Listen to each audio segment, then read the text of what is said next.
জাপানি ছাগল হোক আর কলকাতার ছাগল হোক, সুকাকি বলে একটা গ্রামে এক বৃদ্ধ পুতুলওয়ালা বাস করত। ছোট ছোট ছেলেমেয়েরা আসতো পুতুল কিনতে। সুবিধে ছিল পুতুল পুরনো হয়ে গেলে ফেরত নিয়ে নিত, আর তার বদলে নতুন পুতুল দিয়ে দিত পুতুলওয়ালা।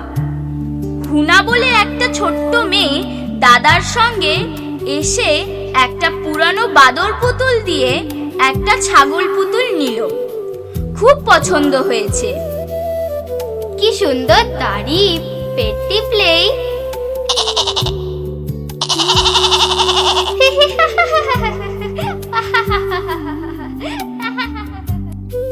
রাতে সব পুতুলকে খাইয়ে শুইয়ে দিল হুনা। সকালে উঠে দেখে সব পুতুলের জামা কাপড় ছাগল পুতুলটা খেয়ে নিয়েছে। দাদাকে ডেকে নিয়ে এলো। এই দেখো, এখনো মেয়ে পুতুলটার জামার হাতটা চিবোচ্ছে। দাদা হেসে অস্থির। হাহ, ছাগল তো যা পায় তাই খায়। চ চ আমার সঙ্গে পুতুলওয়ালার কাছে। পুতুলওয়ালা বলল, এটা কোনো ব্যাপারই না, একটা তক্তা নিয়ে এসো দেখি। হ্যাঁ, দাও দাও। হ্যাঁ, এইবার তুলি দিয়ে সবুজ ঘাস এঁকে দিলাম। হ্যাঁ, অনেক ঘাস, অনেক ঘাস।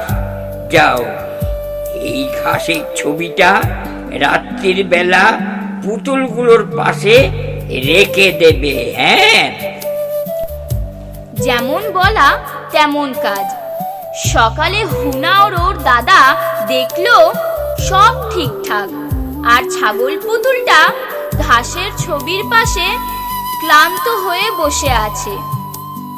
দেখেই বোঝা যাচ্ছে ও চেষ্টা করে গেছে ওই ঘাস খাওয়ার, কিন্তু পারেনি।